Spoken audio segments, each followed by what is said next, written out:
오늘 우리에게 주신 하나님의 말씀은 창세기 24장 28절부터 49절의 말씀입니다.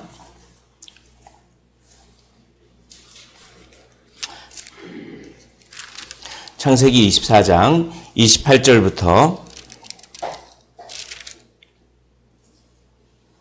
49절의 말씀, 우리 봉독은 28절부터 33절까지, 봉독은 28절부터 33절까지만 봉독하시겠습니다. 우리 한 절씩 교독하시고 마지막 절 함께 읽겠습니다. 소녀가 달려가서 이 일을 어머니 집에 알렸더니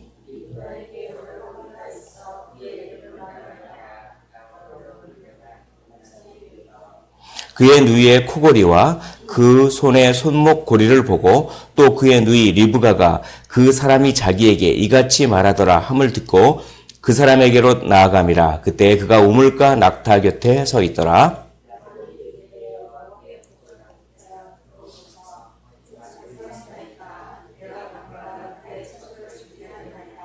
그 사람이 그 집으로 들어가매 라반이 낙타의 짐을 부리고 집과 사료를 낙타에게 주고 그 사람의 발과 그의 동행자들의 발씻을 물을 주고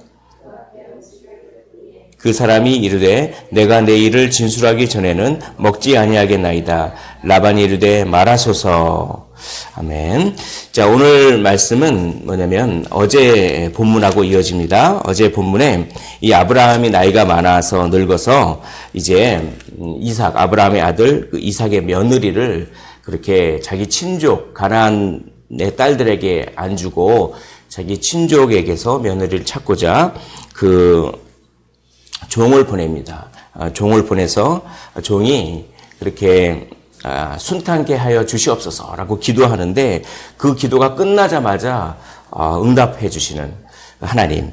하나님께서 우리의 기도에, 우리 진실한 기도에, 하나님의 뜻에 맞는 기도에 그렇게 응답을 해 주시죠. 그래서 딱 그 맞는 그 여인을 발견하고 그 소녀를 발견하고 그 소녀, 그러니까 그게 조건이 뭐냐면은 물을 마시소서, 물을 달라고 하면 자기에게 물을 줄 뿐만 아니라 자기가 데려온 낙타에게도 물을 주는 소녀를 만나게 해달라고 이렇게 이제 기도를 한 건데, 그 말을 마치자마자 그게 이제 이루어졌습니다. 그래서,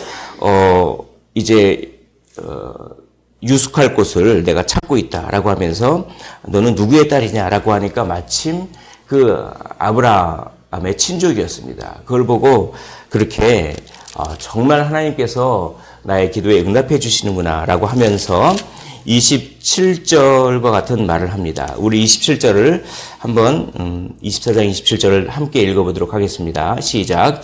이르되 나의 주인 아브라함의 하나님 여호와를 찬송하나이다. 나의 주인에게 주의 사랑과 성실을 그치지 아니하셨사오며 여호와께서 길에서 나를 인도하사 내 주인의 동생의 집에 이르게 하셨나이다 하니라 라고 하면서 하나님의 성실과 하나님의 그 사랑과 성실, 하나님의 열심, 이런 것들을 찬양합니다. 그런데 이제 이 소녀가 막 달려갑니다. 달려가가지고 자기 오라버니에게 이 자초지정을 막 말하니까 그 오라버니 라반이 이 얘기를 듣고 막 우물로 막 달려가는 장면이 이렇게 나옵니다. 그런데 라반이 우물로 막 달려가가지고 그렇게 환대를 하고 그러는데 그 환대하는 이유가 물론 우리가 손님을 잘 접대하고 환대하는 것들 여기서 본받아야 됩니다. 그런데 그 라반은 이제 나중에 이제 야곱과 이렇게 얽히죠. 라반은 탐욕이 있는 그런 사람이었습니다. 아마 이 저명한 이 구약 학자의 의견에 따르면 이 라반이 그 리브가에게 아브라함의 종이 코골이와 금으로 된 코골이와 손고리를 줬는데 그걸 보고 아마 이렇게 따라 났을 것이다라고 이렇게 해석을 하는데 상당히 좋은 해석인 것 같습니다. 그리고 그 당시에 낙타는 굉장히 그 좋은 아주 고가의 운송수단입니다. 그러니까 이게 뭐냐면 아주 그 그 리브가가 이렇게 얘기한 그 사람이 요즘 말로 하면 아주 좋은 차를 몰고 온 거예요. 아주 고가의 차를 탁 몰고 오니까 라반이 그걸 보고 이게 가서 이제 막 이렇게 환대를 해주는 장면입니다. 그런데 이제 이 종에게는 한 가지 사명이 있는데 그 사명이 뭐냐면 이 리브가의 부모가 이 리브가를 이렇게 이삭의 아내로 내주는 것을 허락을 받아내야 되지 않겠습니까? 그 사명이 딱 있는 것입니다. 이제 그런 상황에서 오늘 말씀을 딱 보면은 30절에 이렇게 보면 이렇게 되어 있습니다. 그의 누이의 코골이와 그 손의 손목걸이를 보고 벌써 라반은 코골이와 손목걸이에 눈이 탁 가는 거예요. 이게 어떤 그 탐욕스러운 성격이 드러납니다. 그의 누이 리브가가 그 사람에게 자기에게 이같이 말하더라 함을 듣고 그 사람에게 나아감이라. 그때 그가 우물가 낙타 곁에 서 있더라 라고 하면서 이 낙타가 눈에 딱 들어온 겁니다. 이걸 참 이 복음 전할 때 지혜가 있어야 됩니다. 이 아브라함의 종이 얼마나 지혜가 있는지 이제 이 자기의 사명을 완수하기 위해서 이렇게 지혜를 잘 이렇게 같은 말을 하더라도 지혜롭게 말을 하는 모습을 보게 됩니다. 우선 먼저 33절 보십시오. 33절에 이제 라반이 환대를 한 다음에 아주 피곤할 거 아닙니까? 피곤하니까 식사를 대접하고 먼저 밥부터 드십시오. 이렇게 얘기합니다.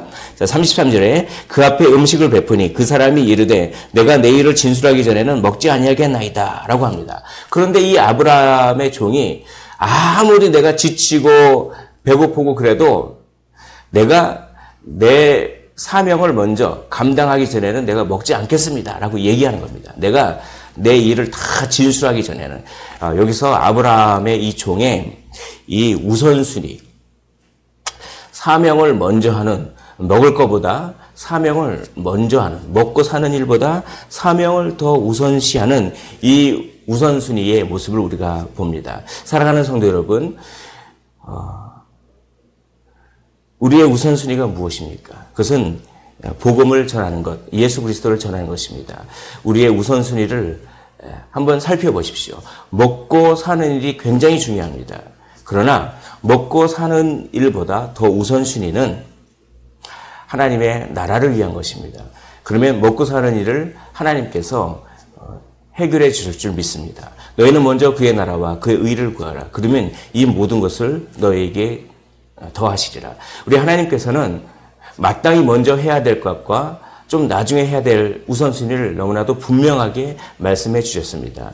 그것을 우리가 잘 따를 때 하나님께서 우리가 예상치 못한 복 또한 하나님께서 허락하실 줄 믿고 그렇게 우선순위의 삶을 사시기를 주님의 이름으로 축원을 드립니다. 그래서 이 사명을 감당하는데 얼마나 지혜롭게 감당하냐면 이 내용이 기니까 제가 압축해서 몇 가지를 말씀드리겠습니다. 우리는 35절과 36절에 이렇게 되어 있습니다. 35절과 36절을 제가 읽어보겠습니다. 여호와께서 나의 주인에게 크게 복을 주시어 창성하게 하시되 소와 양과 은금과 종들과 낙타와 나귀를 그에게 주셨고 나의 주인의 아내 사라가 노년에 나의 주인에게 아들을 낳음에 주인이 그의 모든 소유를 그 아들에게 주었나이다. 이게 뭐냐면 이 신랑들 이삭을 자랑하는 거예요. 뭐냐면 부잣집 아들입니다. 이거를 강조하는 것입니다. 왜냐하면 라반이 탐욕이 있다는 걸 대번 눈치챘습니다. 거짓말한 게 아니잖아요. 네. 거짓말한 것도 아니고 과장된 것도 아니죠. 그러나 아주 때에 맞는 말을 통해서 마음을 싹 여는 것입니다. 복음을 전할 때 먼저 이렇게 마음을 열어야 돼요. 복음을 전할 때 무조건 가서 그냥 정말 제가 성지순례 갔을 때 이 아랍 지역에 있는 사람들에게 지금도 아랍 지역에 있는 사람에게 예수가 하나님의 아들이라고 그러면 지금도 죽습니다. 지금도. 제가 그 베들레헴 근방을 통과했을 때 아랍 지역의 사람들이 어떻게 예수는 좋은 선지자인데 어떻게 하나님의 아들이 될 수 있느냐 그런 그 몰지각한 크리스찬들아 이렇게 써 있어요. 그게 그런 문구가. 그런데 대구 가가지고 예수는 그리스도라고 바로 얘기하면 어떻게 했습니까? 복음을 전하기도 전에 죽습니다. 예. 그러니까 마음을 먼저 열어야 돼요. 그러니까 이 아브라함의 종이 아주 그리고 이 사라가 노년에 낳았다. 그리고 모든 소유를 그 아들에게 상속할 것이다. 라고 하면서 먼저 이 라반의 어떤 관심사를 잘 이용해서 마음을 여는 아주 지혜롭게. 두 번째로는 이게 가나안의 딸들을 택하지 말라고 하는 것도 하나가 이유가 되지만 가나안의 딸들을 택하지 말라는 이유는 조금 덜 강조하고 나의 친족을 아브라함이 택하라고 했다고 하는 그 친족을 더 강조합니다. 그러니까 당신은 나의 친족이 아니냐라고 하는 걸 더 강조하는 것이죠. 그런 지혜를 핍니다. 그래서 33절을 보십시오. 33절을 보면 내 아버지의 집, 내 족속에게로 가서 내 아들을 위하여 아내를 택하라. 이렇게 얘기합니다. 40절에 보면 40절 맨 마지막에 이렇게 되어 있습니다. 내 족속 중 내 아버지 집에서 내 아들을 위하여 아내를 택할 것이다. 라고 하면서 당신들은 내 주인의 친족들이 아닙니까?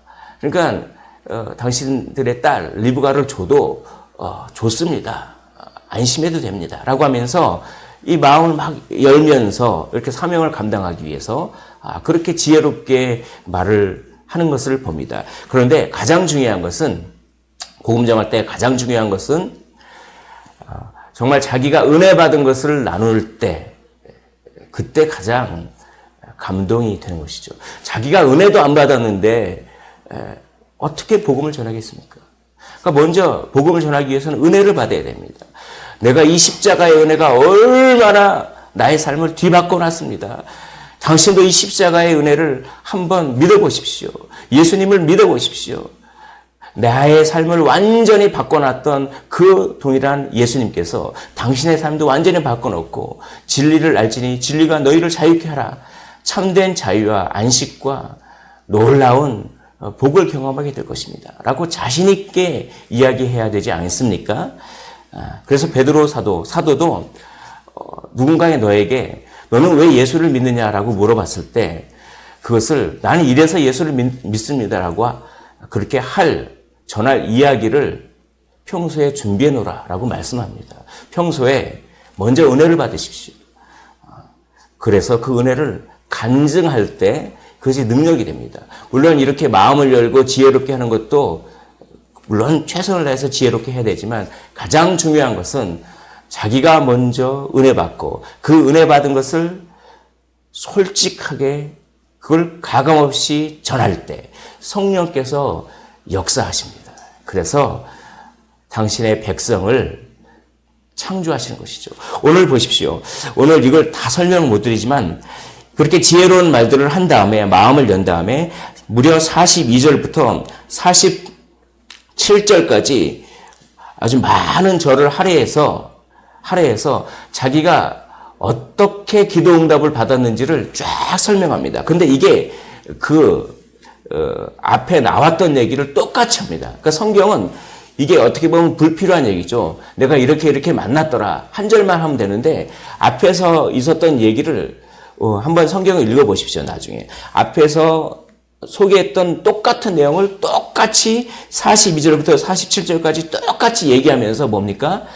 자기가 은혜 받은 내용을 막 얘기하는 것입니다. 이거는 내가 리브가를 만난 것은 하나님의 은혜가 아니고서는 이런 기적이 일어날 수 없습니다. 라고 하는 것을 감동적으로 전합니다. 왜냐하면 내가 마음속으로 기도하고 있었는데 그래서 내가 물을 달라고 하면 나에게 물을 줄 뿐만 아니라 낙타에게 그리고 물을 주는 그 여인을 만나게 해주시고 또 친족을 만나게 해주시고 이런 것들을 기도하자마자 마음속으로 기도하자마자 만난 그 소녀가 바로 당신의 딸이었습니다. 그리고 또 당신은 우리 주인의 친족이지 않습니까? 이것은 정말 하나님의 기적이 아니고서는 이런 만남이 있을 수가 없습니다.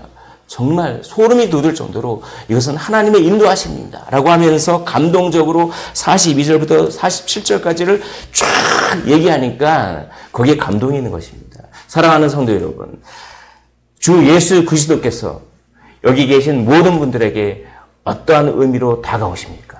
주 예수 그리스도만 생각만 하면 구주를 생각만 해도 내 마음이 좋거든.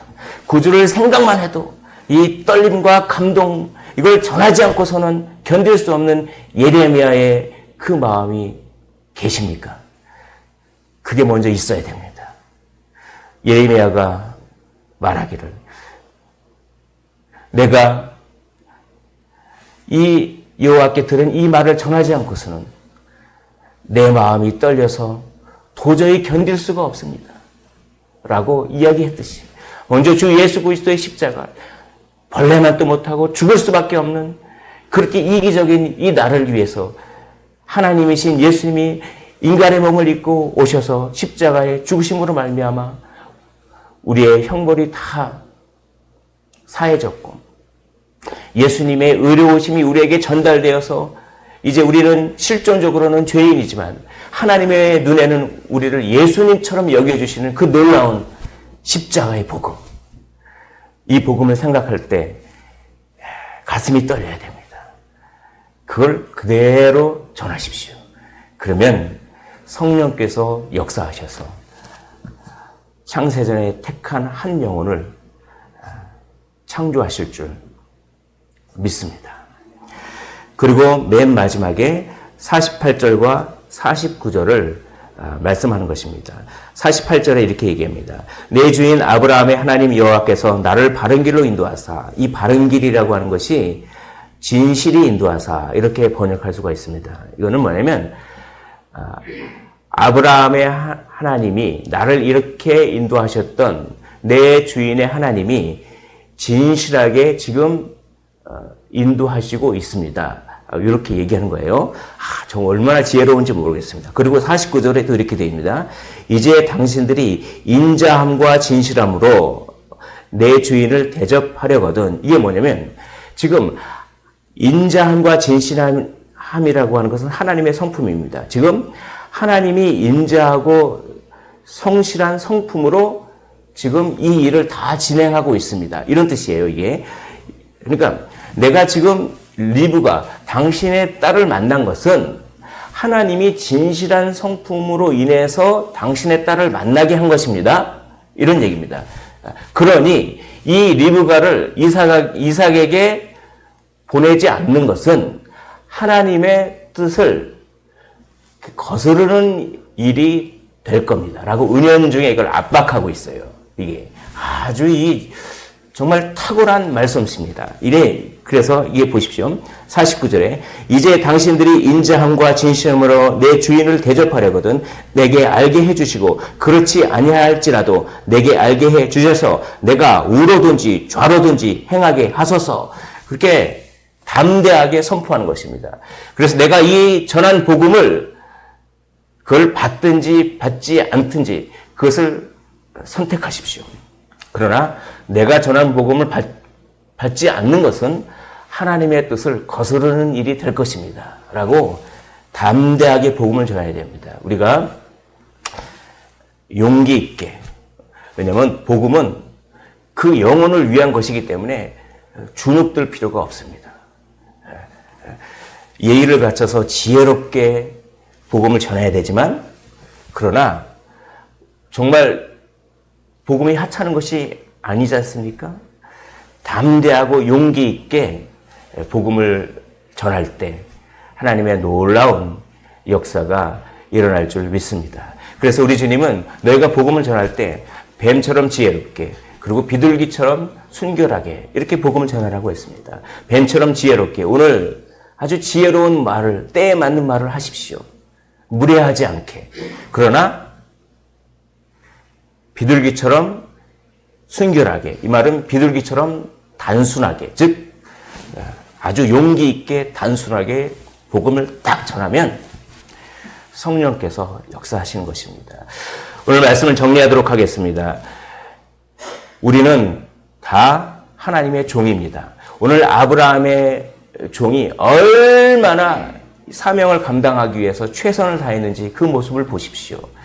먹고 사는 일보다 더 우선순위로 사명을 감당하려고 했고, 지혜로운 말을 가지고 최대한 지혜를 가지고 그 사명을 감당하려고 했고, 그리고 먼저 자기가 은혜 받고 그 은혜 받은 것을 진솔하게 전하되 주눅들지 않고 용기 있게 전했던 그 아브라함의 종, 우리는 바로 여호와의 종입니다. 우리는 바로 예수 그리스도의 제자인 것입니다.